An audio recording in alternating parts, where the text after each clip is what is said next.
Obviously, Andrew was going live with Alex Jones, the interview he did on InfoWars, which was fantastic. I didn't want the two events to collide one with another. But I heard all sorts of conspiracy theories. Tristan can't go online because, the BBC have released new evidence against him, and all sorts of nonsense. No, it was simply that Andrew's broadcast on InfoWars with Alex Jones was going live at the exact same time. So I canceled my much-awaited cigar evening to instead watch that with Andrew, and so as not to compete in terms of viewerships, because I know most of you who are watching this did watch that. The question, I guess, is why am I not in my podcast studio, and why are you joining me tonight from my garden? The reason is very simple, and I'm going to go into that after I speak about today's cigar. Now, today's cigar is actually going to remain a mystery. I'm not going to tell you what it is. I'm not going to tell you how much it costs. I'm going to take all the labels off and scrunch them up, because today's cigar night, as you know, the cigar night is I light a cigar and I answer your questions until it's time to, until the time when my cigar is finished. And then I go about my day as usual. But this cigar night is not about the cigar itself. It is about the lighter that I'm going to light it with. So, bad mic, people complaining about the sound. People complaining about the sound. Hopefully it should be fixed. People are complaining about the sound. Hopefully it should be fixed. Okay, should be fixed. And once you can hear me slightly better, I'm going to keep talking. And once you guys can hear me okay, then what I'm going to do is I'm going to continue, and I'm going to start actually again from the beginning. So I have friends saying it's not fixed, people saying it's cutting out, people saying nope, people saying the mic is not on. Still bad, not fixed.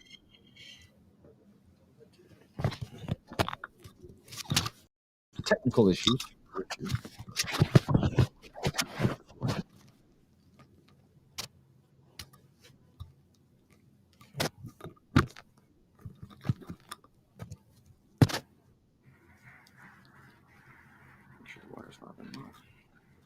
Does that make a difference?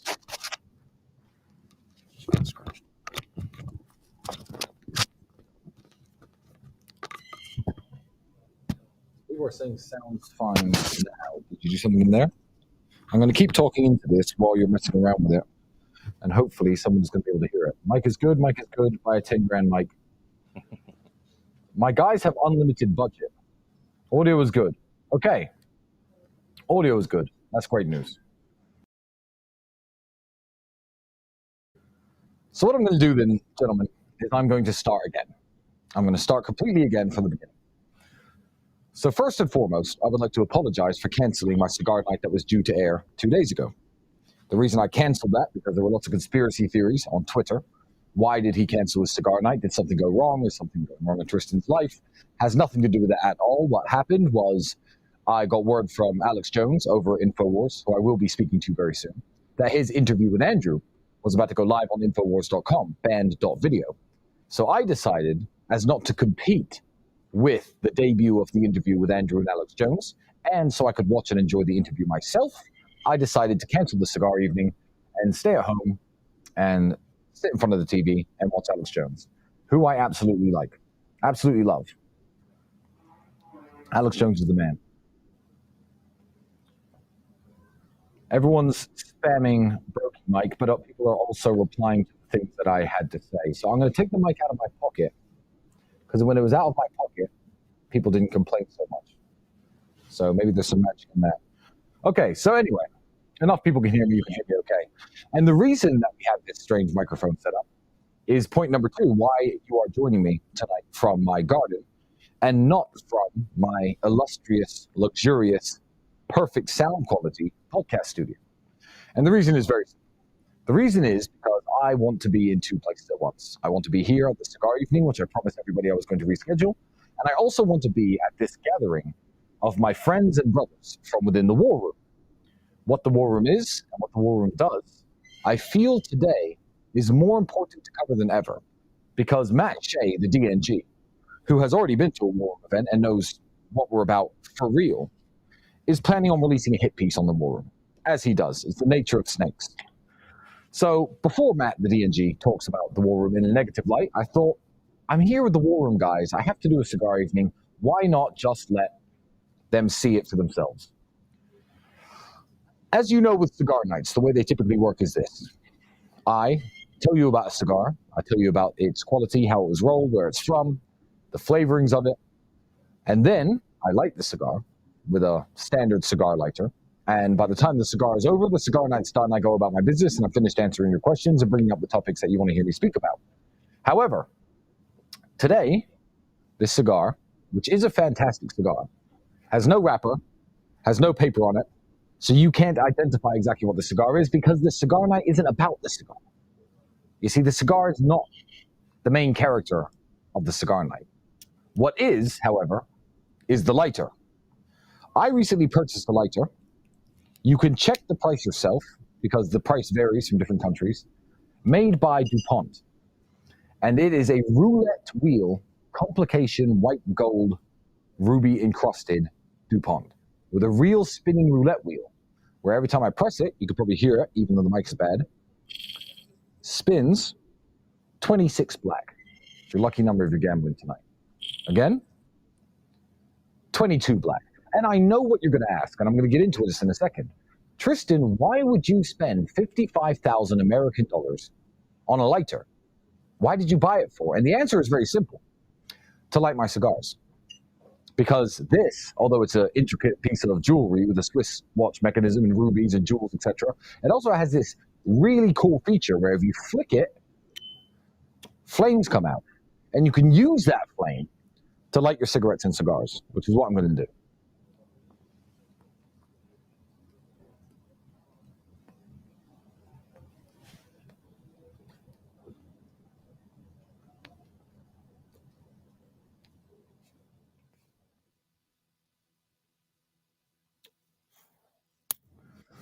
What an incredible invention. It's certainly worth $55,000. I mean, if you were to offer a caveman this level of technology, roulette wheel, the caveman would know how to gamble. Gambling is haram, don't gamble. But the technology to make fire from your bare hands, the caveman would think it was worth $55,000 or whatever the equivalent currency was at that time. But today, everybody thinks, oh no, you can get plastic lighters. You don't need a $55,000 cigar lighter, but they're wrong. Which brings me on to my first topic of today's cigar evening, which is rich people making stupid and gratuitous purchases. Because many people, since I've purchased that lighter, I've showed it to them, have said either, wow, what a work of art. That's a piece of jewelry in your hands. It's absolutely amazing. What an accessory to go with your fine Cuban cigars. But a few people have said, what a waste of money. You should not have wasted 55,000 American dollars on a lighter. Here's why they're wrong. I'm going to tell you a little story about when I was younger. I used to work as a security guard in a nightclub.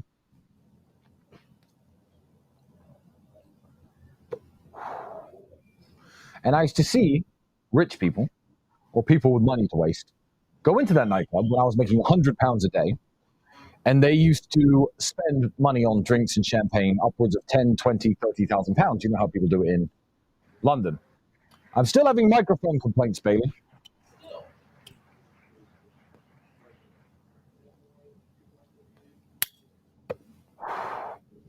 So now as I sit here as a 34-year-old man, everyone's saying shitty audio, fixed mic.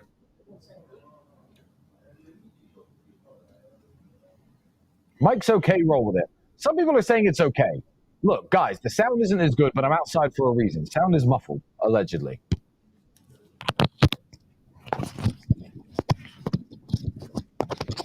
Hopefully that's better. If that's not better, everyone else can kiss my ass. If this is not better, you can all get lost. Hopefully it's okay now. Because he literally just swapped the microphone. Mic is mid. Okay, if it's mid, get over it. I'm not inside the podcast studio. I'm outside. The wind is blowing. The sun is shining. Planes are flying overhead. If the sound is not perfect, literally get over it. Muffled, fine. Great. They're just spamming. Fine. And when it comes to rich people making stupidly expensive gratuitous purchases, when I was young, I thought it was stupid. You see, I know there are people at home saying, oh, you know, well, you spent $55,000 on a lighter. That's not okay. I'll tell you why it is okay, and I'll tell you why it makes perfect sense for me. As a young man working in a nightclub for £100 a day, and I saw people spend 20, 30,000 pounds on champagne, I think, oh man, what a waste. Because if I had 30,000 pounds, I'd buy a new bed. My bed was fucked. Oh, I'd upgrade my car. I'd buy some nice clothes. I'd go on a nice vacation. These people are stupid. Really, I was stupid. And the reason I was stupid is because I should have realized that by the time a man has the money where he could spend 30,000 pounds on drinks on a Friday, that his bed isn't broken, his car is perfectly fine, top of the range, he has a nice house, he can go on vacation whenever he likes. So I know that people are going to say that this lighter is a waste, but it's a thing of beauty, it's a work of art, and I like it. And $55,000 to me is not what $55,000 is to most people. And if I like this lighter and I want to light my cigarettes and my cigars with it, then why shouldn't I have it? Because it doesn't make much of a difference to me. If I were to spend $50 on a lighter back when I was broke, people wouldn't think that was necessarily that stupid, but I only used to make about $50 a day working in my fast food jobs, for example. I make more than $55,000 a day. This is less than a day's work. It's fine. So I like this lighter, and that's what the cigar meeting today is about. It's not about the cigar, it's about this lighter, which I'm going to put on display for all of you to look at. I'm going to try and get the gold one if it comes up for sale. There's only 88 of these in the entire world, and this is number 5 of 88. So I'm going to try and get the gold one, but until then, you're going to have to look at this one on my cigar nights. It's absolutely wonderful. Now, another question, which brings me to why I'm sitting here in my garden today, is, oh, you spent $55,000 on a lighter. You could have given that money to charity. Motherfuckers, what's wrong with you? I am so tired of purchasing things and hearing from people who do nothing for charity and who do nothing for anyone else in the world what I could have done with that money instead, that they would prefer me to do with it. I give a lot more than the cost of that lighter to charity, and that is actually why I'm sitting here in my garden today. In a moment, a bunch of people are going to come out the house when they're finished talking and giving their speeches, and they are members of the War Room. And the War Room members are here this weekend in a gathering to raise money for charity. The War Room does events, which teaches various things: how to dress, how to behave, how to act like a gentleman, how to shoot, technical skills, sales, things that benefit you in life, things that help you grow as a man. But the War Room, unlike the previous meetings we've done this weekend, I decided to just host a bunch of War Room dudes in my house. Everybody donated amounts of money to charity at random, and the first 50 people got to come to my house to speak to me. I think that one of the guys only donated a couple $100. It was all he had. But here he is invited to my home in Romania. I want to make something very, very clear. I do not allow strangers into my house, but the War Room are not strangers. A hit piece is coming out on the War Room. Matt, the DNG, is working on it. But what the War Room really is the network of men who all share the same vision in life. They share the same attitudes, the same goals, the same aspirations, the same values. That's who the War Room is. I used to hear many years ago that you only ever have 5 real friends.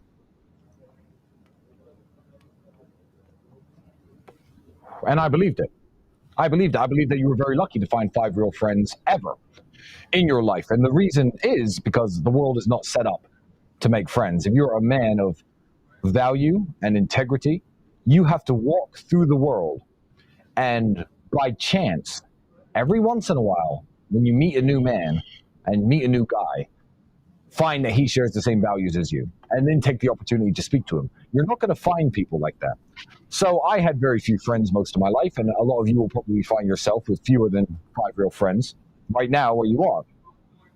I have more than 100 friends.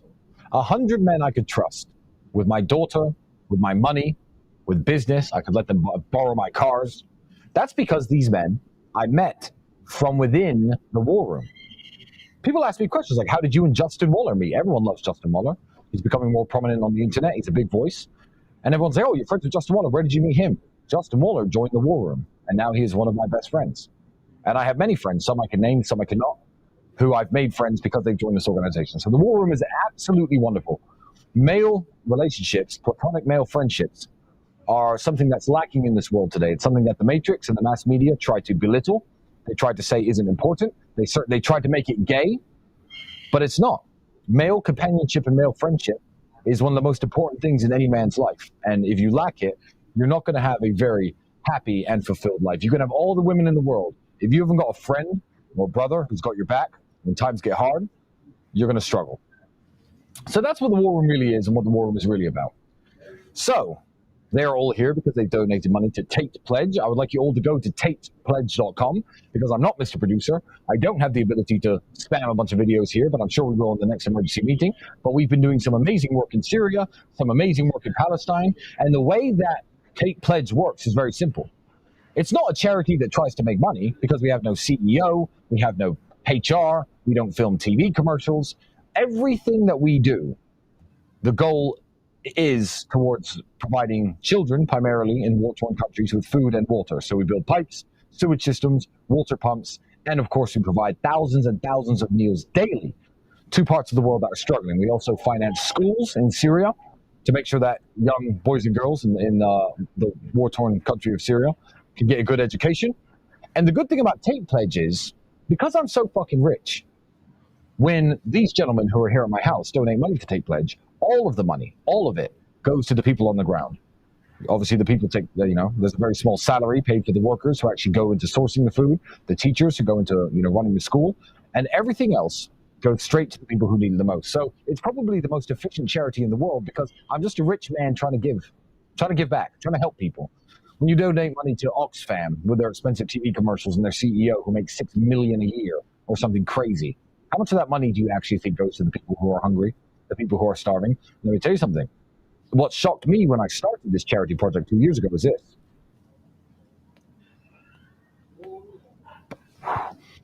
I can't believe how cheap things are in the third world. We're sometimes providing meals, big meals that fill people's stomachs for 40 cents, 30 cents. Sometimes they're $1, sometimes they're $2. But when I think of all the billions with a B, donated to charity since the 1960s and 70s, since Live Aid was a big thing, I think, what the fuck have these charities actually been doing? Because if you give me access to the kind of money that these charities have, no one in the world and no child would ever be hungry ever fucking again. I'm doing my part. It's not perfect, but I'm doing my absolute best. And I'm telling you that things in the third world are exceptionally cheap, and you could do a lot with a little. If you are not selfish, if you're not in it for profit, like me and my brother are. So, all the gentlemen who are about to come out here and start smoking cigars and having drinks and eating great food have raised over $200,000 in one weekend, and all of that goes directly to the Tate Pledge, and that's why you're joining me in my car. So I've had a few topics that I wanted to talk about today, because I get asked a few questions, and there were some that were very, very interesting for the last cigar night that actually didn't take place. So I've covered why I'm here. I've covered why I'm outside. But we're going to get into the meat of the cigar night. Now, everyone obviously watched me trounce Andrew in a race on the streets. If you haven't seen it, go to rumble.com/TateConfidential. Me and Andrew engaged in a race where he took his $660,000 McLaren 765 LT. There's only about 800 of those in the world. The Romanian authorities, TCOT, have one of mine. I'm going to talk about them at the end of this podcast. And I was driving, of course, my 1979 Lada 1500, and I won the race. How did I win the race? Everyone asks me, Tristan, why do you drive that Lada around? I think some of you get it. If you're from Eastern Europe, if you're from Romania, Russia, Ukraine, Moldova, Belarus, you understand the comedic value of driving a Lada around. But a lot of people in the world don't get it. So why do I drive a 1979 era communist Soviet Union built piece of shit car? I'm going to tell you why I do it. One, because I have every other car in the world, and I think it's special. And I'm going to tell you the reasons why it is special. Here's what you have to understand about business. Business works because of competition. That's the way the economy works in capitalism. This cigar, bad example. You'll laugh at me if you know why. This laptop is made by Apple. Apple is a company in California. Other companies make laptops. They all make their laptops, and they try to make them cheaper and better and more efficient and faster with better features than other laptops at a lower price point. And the people who nail the quality for price point mark tend to win in competition. So my Lada was not built in a state of competition. Ford, Hyundai, Honda, BMW, Audi, Today in the car market, they're all competing one against each other. McLaren, they want to make a car that's faster, better, the best features, at the lowest possible price point so people can actually afford to buy it. And the companies that are the most successful at this stay in business, sell the most cars, and become the most popular. Where the Lada was built at a very different time. And this is why communism doesn't work. It was built in the Soviet Union. And the Soviet Union worked something like this. Okay, I'm the government who owns everything. There's no private companies. There's no private industry. I am the government. Our people need cars to drive. Propose to me some designs. Well, comrade, this is called a Lada. I can build these at the factory that's owned by the government. And it drives and it moves. Okay, good. That's a car. Make Ladas. The people in Russia drive Ladas. No choice, no competition, no foreign imports. That's the way it works. So it's actually a time capsule. I'm sitting next to it right here. It's right here in front of me. It's actually a time capsule to a completely different time in human history and civilization, which I don't think we're ever going to see ever again unless North Korea start producing motor vehicles, which they probably won't. So I like the Lada. I think it's very special. I think it's very unique, and that is the reason I drive it. I also drive it because I like it, and if you don't like it, then you could fuck off. But that brings me into competition, because competition is super important. And that is another aspect of the war room that people don't understand. Men need other men to compete against. The reason Ferraris and McLarens and Aston Martins are so fantastic is because these three companies are competing one against the other to provide the best, fastest possible car, the best product. You yourself need something to measure yourself against and somebody to compete against to become the best version of yourself. I will tell you right now, as rich as I am currently not the richest man in my house. There is a man here who is richer than me. He is a member of the war room. That makes me strive and want to be more successful. Yesterday, everybody here was doing some boxing. Of course, when Matt Shea partook in war room boxing, he was, oh no, he punched me in the face. This is assault. Why does he want to do this? We compete in boxing because the ability to be violent and to protect your friends and your family and your loved one and your possessions is integral to being a man. And some people did much better because some are experienced boxers and experienced fighters, and some are not. And those who are not today are promising us, as their group of friends, as their group of brothers, that they are going to do better in themselves. They're going to train harder. And when I see them again, they're going to do better. We have people who are striving in business, people who are inspired by me, people who are inspired by the guy who's here who's richer than me. I'm not going to say his name. And a few of the other people who are like, I'm going to be at the point you are if you give me. And if he's not, at him. Holding yourself accountable and competing with other men is super important to being an optimum man, an optimum human being, which is why McLarens are technically better than Ladas. See how I keto roped it back in? Skill. So competition between men is super important. That is another aspect of what we do in the war room. So these men's donate, how much they individually get pledged have not been made public. But the top 10 donors have been congratulated. The top 5 are going to have people on the ground and personalized thank yous for the financial contributions they made and the meals they provided, because it lifts the heart. It makes people feel good. So, and the other people in the room are thinking, okay, well, I came here, I didn't donate that much money, but next time we run a fundraiser like this, we can expect to raise $250,000. $250,000 in a weekend to feed starving children. But that's not what people want to say about me, is it? That's not what the media want to say about me. So I'm going to talk about the main topic of today's cigar night, because I'm only going to be online for about 35, 40 minutes. It's not going to be as long as many of my others. I'm going to get to your super chats at the end. The big bombshell has dropped, ladies and gentlemen. If you trust the BBC, I'm going to tell you they actually got something right. The BBC got access to the case file, the indictment that was submitted to judges to say these men are human traffickers and these men are guilty. Now, this is a bombshell, ladies and gentlemen, and the BBC actually reported factually. So you would think, after 1.5 years of investigating me, after spying on me and following me for 6 months, after locking me in a prison cell for 3 months, after going through every electronic device I have ever owned, after searching every property that I have ever had, after talking to every girl who I have ever made love with, they have completed this indictment to show the judge that I'm a human trafficker, and the BBC have got their hands on it.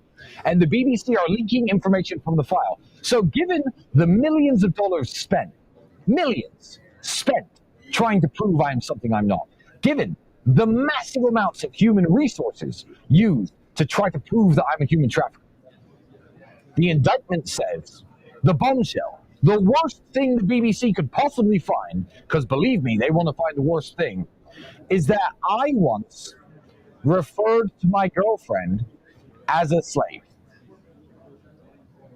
Think about that.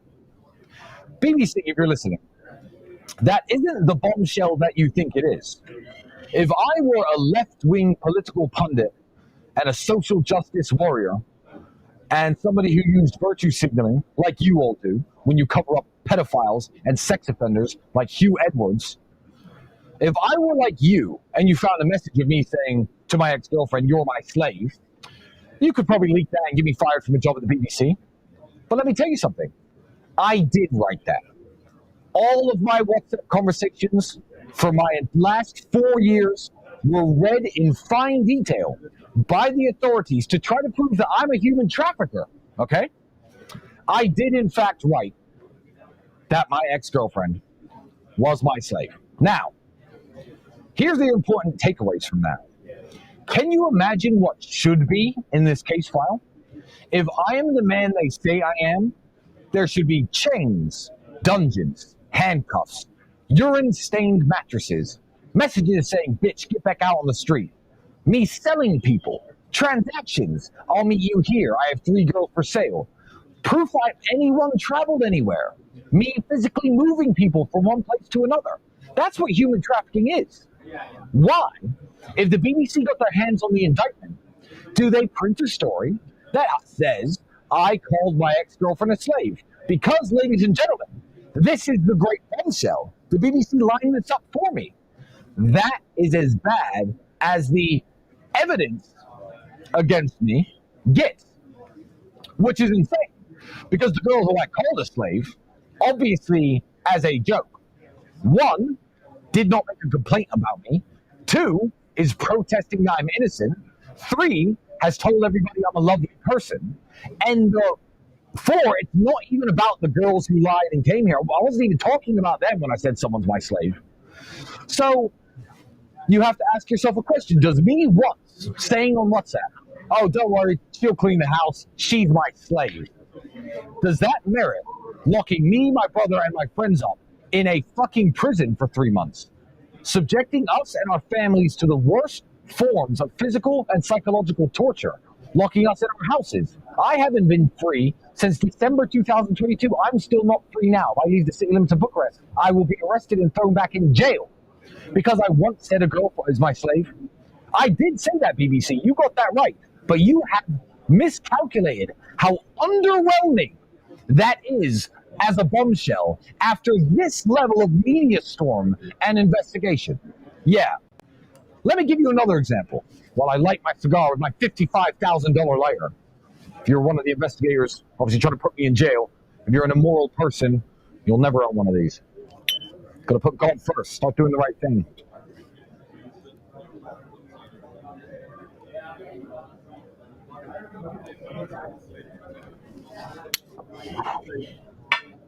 I had a conversation 1 week ago with the mother of my daughter.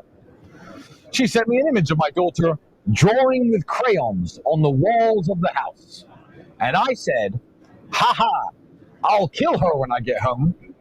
Now, I did say that. Cut it up, take it out of context as much as you like, spread it around the world. Because I said that, would you think it was prudent to spend millions of dollars investigating me for potentially being a homicidal child murderer? Would you think it prudent to take me and my brother and my friends and lock us in prison for month after month after month while you investigated the possibility that we run an organized criminal group that conspires to kill children? when no children are harmed, no children are murdered, no crime has ever taken place, but I did say in a message, I'll kill her when I get home. That is exactly the same as what has happened to me, ladies and gentlemen, because the core of the evidence, the piece of evidence that makes me look the worst, is me saying, ha ha, this girl's my slave, she'll clean the house, she's my slave. Does that mean I enslave people? I am a half-black man. I am a descendant of African-American slaves. Does me making a joke that my ex-girlfriend was my slave mean that I'm in fact a slave owner? You can make up your own minds, ladies and gentlemen. And I encourage all of the affiliates and TikTokers out there to cut this argument up and put it out there, because this is the bombshell that the BBC have dropped. I'm going to give you another example of evidence leaked from the case file that's in the news I would like to address. One girl who is friends with another girl. We've all seen, I'm not allowed to talk to these people, and I do not talk to these people. I want to make that perfectly clear. We've all seen the girls online saying, I'm a victim in this case file. I've told the police to take me out. I'm not a victim. This is my friendship group. They're all my friends. No one's human trafficked. Drop the investigation. This is bullshit. Everyone's seen those girls. These are girls in the case file, listed as victims. Everyone's seen them protest my innocence online probably 20, 30 times. They keep doing it. I'm not telling them to. I have no communication with them. But because they care about us and they care about Georgiana, Luana, and the other girls involved in the case, they are actively fighting to get their names removed as victims from the case file. Now, bombshell from the case file. Ready? Strap yourselves into your seats, ladies and gentlemen, because this indictment was built and put together to prove I'm a human trafficker. Bombshell from the case file. All of these girls, the girls who were locked up, the girls who are said to be victims but they're not, mess around on TikTok, as everyone does. I'm banned from TikTok. I don't have TikTok. Half the people here probably have TikTok. And they did TikTok live streams of their own accord by themselves and posted TikTok videos and all helped each other out, build each other's TikToks up. During one conversation once, with all context ignored, I'm going to say the clip first. It was said by one girl, if you don't make some TikTok videos this evening, I'm going to throw you off of a balcony. Bombshell. Wow. I guess Tristan Tate is a human trafficker. That is the second bombshell taken from this indictment. Now, I know that when girl A typed that to girl B read it and went, ha ha ha, she's so funny. I know that she was not actually seriously thinking that she was threatened of being thrown off of a balcony. Ladies and gentlemen, the house she lives in has no balcony. But that, again, is another bombshell from the file. So when the BBC think it's fun to leak tiny bits of information, by the way, the full conversation, which wasn't submitted to the judge in the indictment, they only posted that little one line. Full conversation was, hey, babe, how you doing? Oh, I'm good, babe. How are you doing? I'm fine. I was making TikTok videos today. Yeah, 6 o'clock is the best time to post. Oh, I didn't make any TikTok videos today. Oh, well, haha, you're lazy. If you don't make any, I'll throw you off the balcony. That was the full conversation, by the way, which is in the case files, but not in the indictment, because obviously they're trying to make me look guilty. So that is the second bombshell. Can you imagine if you found a real human trafficker, what would be in that case file? Can you imagine? Think about it. Someone who kidnaps, sells, and traffics women.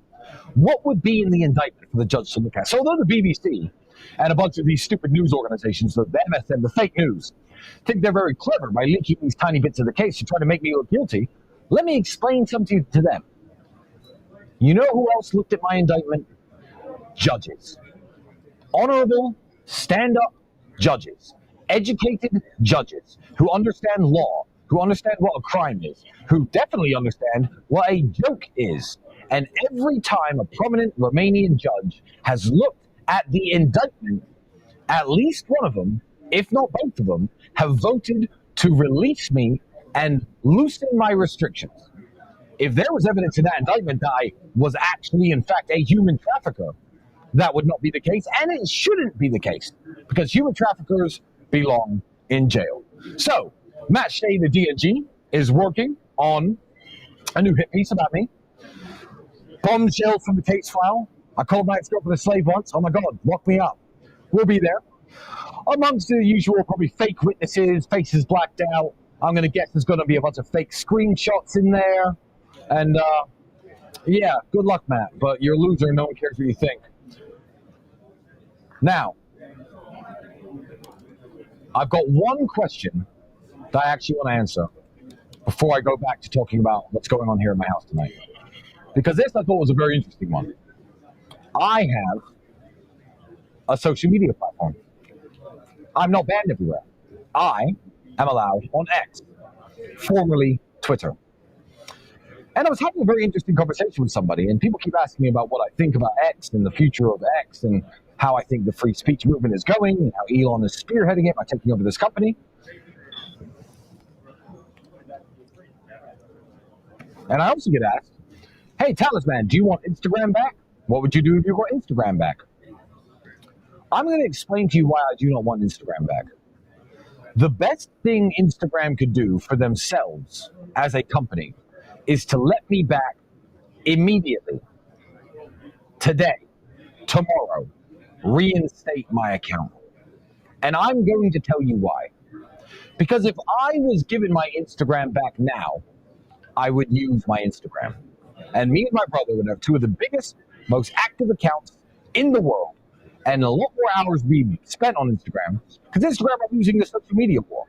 And the two biggest soldiers for any social media platform have been cut off of Instagram because of their woke ideology. The best thing Instagram could do is to allow me back on Instagram immediately, and I'm going to tell you why. Elon Musk is too smart, and Elon Musk is going to bury Instagram. What do you mean by that, Tristan? What do you mean Elon Musk is too smart? What do you mean he's going to bury Instagram? I'm going to tell you what I mean. He is going to bury Instagram for the simple reason that Elon Musk is Elon Musk. Give me 5 minutes. Before Mark Zuckerberg got into the social media game with Facebook, who was he? He was a guy who built websites. Some guy in college who built websites. Jack from Twitter, that guy from MySpace, forgot his name, Tom. Who were they? Guys who could build websites. And they built these websites. The websites took off. They were some of the first things, I guess, to go viral. Do you have a Facebook profile? Do you? Oh, I do. And they spread around the world. These people making billions of dollars in the process. Billions. But they are just guys who build websites. I have not seen a single thing from any of these men besides their initial websites that has impressed me at all. Remember Mark Zuckerberg's metaverse? How many people use the metaverse? 0. It looked like a cheap, bad graphic World of Warcraft style office simulator.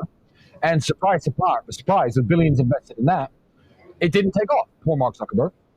Facebook did, because Facebook was, I guess, a relatively new idea. Instagram did, relatively new idea. But these guys are just guys who built a website and in a way got lucky.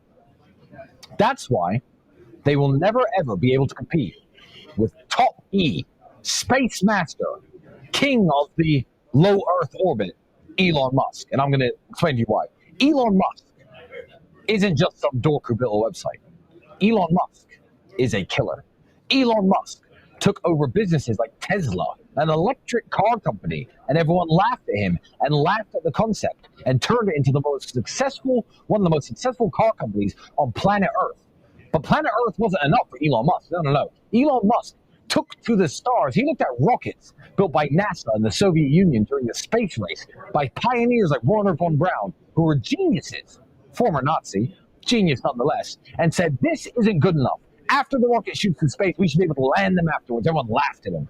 They laughed at him and laughed at him. NASA astronauts laughed at him. And he fucking pulled it off. He built the fucking dream. He's going to space. He owns one of the most successful car companies in the world. He may even fucking revolutionize transport within cities if the Boring Company takes off. We'll see with his Hyperloop. Absolute killer. He is a monster. So who was Elon Musk before he got into the social media game? Elon Musk was Elon Musk. And now he's taken over a social media platform. This isn't some dork who built a site. This is arguably the smartest man on the planet. Because I believe intellect alone isn't enough. I believe intellect applied proves intelligence. Oh, this kid has an IQ of 170. Great. What have they done? Nothing? Stephen Hawking hated people bragging about their IQ. I don't even know what Elon Musk's IQ is. I imagine it's high enough. But he has applied intellect and become the most successful man on earth. You can't argue with results. If you knew better, you do better. Elon Musk is the smartest man alive, as far as I'm concerned. And he now runs X. Let me tell you something. Instagram for banning me. YouTube. All of you people for banning me. I think your time is limited. Because I think you've been a little cage of chickens running around pecking at each other, and a lion has just been released into your chicken coop. And I think you are done. I think you are finished. So I will say it one more time to the social media platforms who thought it was a great idea to ban me for trying to motivate young men and for doing car reviews and dressing in nice suits.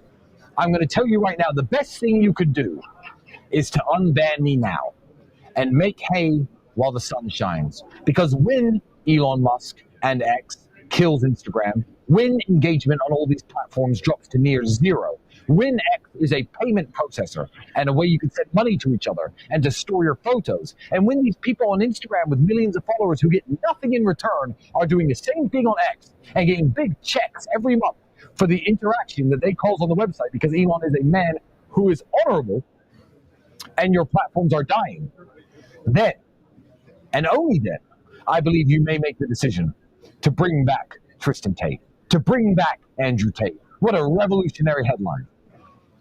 Tristan and Andrew Tate back on Instagram. And if you do it too late, when X is already burying your profile, I'm going to upload a picture of Elon saying Elon owns this platform. Go to x.com. So now it's your chance, social media companies in the world. That's what I think about the future of social media, and that's what I think about what's happening. That was one of the main questions I wanted to answer tonight.